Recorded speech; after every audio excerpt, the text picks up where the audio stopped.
Best Lawyers – это американский рейтинг талантливых или, как пишут на самом сайте, отличившихся юристов со всего мира. Его основали в 1981 году и уже через 2 года опубликовали первое исследование профессионального рынка.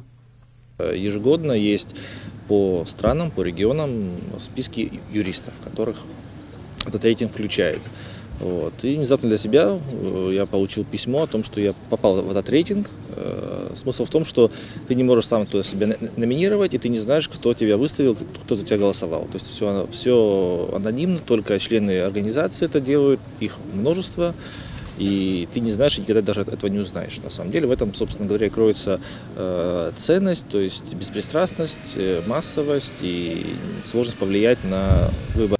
Рейтинг формируется по узким профилям – инвестиции, семейное право, трудовое законодательство, финансовая грамотность и множество других. Олег Попаскири в этом рейтинге отмечен как юрист, специализирующийся на праве в области недвижимости. Прежде всего, это дает тебе международное признание. То есть ты можешь, находясь в любой стране, в любой точке мира, неважно, ты юрист страны, которая не всеми признана в мире, неважно сам факт попадания, то есть ты уже считаешься одним из мирового сообщества юристов. Во-вторых, это, безусловно, отдача твоей работы, от тех усилий, которые ты прилагал. Ну и в-третьих, это, безусловно, сильная мотивация для дальнейшего роста, для дальнейшего развития и поддержания своего уровня квалификации. Компания, от которой в рейтинг попал наш соотечественник, работает в 2 странах – России и Абхазии. Сам Олег Попаскири уже больше года возглавляет юридическое управление Национального банка Абхазии. При этом его общий юридический стаж уже более 12 лет. Сфера деятельности, которой я длительное время занимался, это именно работа по сопровождению инвестиций в Абхазию. В предыдущие более, скажем так, роскошные годы, когда была стабильная экономика, был стабильный курс нефти и курс валют, конечно, в Абхазию шел ощутимый поток инвестиций, проектов. В свое время мы занимались проектом в области Сухумского аэропорта, мы проводили там правовую экспертизу.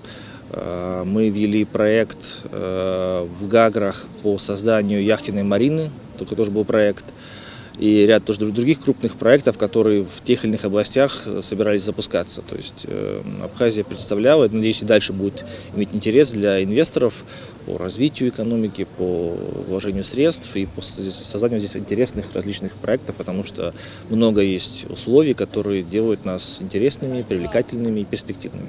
Мы спросили у Олега Попаскири, как можно развиваться в популярном и достаточно плотном юридическом мире. От того, что много людей, не значит, что количество юристов не гарантирует уровень правопорядка, скажем так, то есть нет прямой пропорциональности. И профессия юриста и сфера юриспруденции, она еще обусловлена не только количеством юристов, но в целом правовой культурой общества.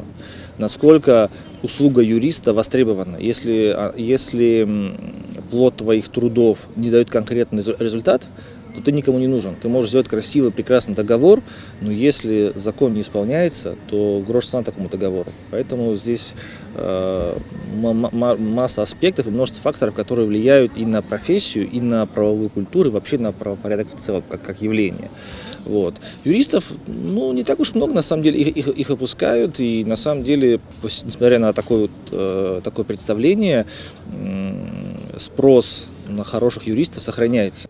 Продвижение Абхазии на любом, а в частности личном уровне, на уровень международный – это всегда большой труд и особый талант. Тем значимее подобные достижения для страны, успехи которой на мировой арене – одна из главных внешнеполитических задач. Элеонора Гилаян, Рамо Камке, Абаза ТВ.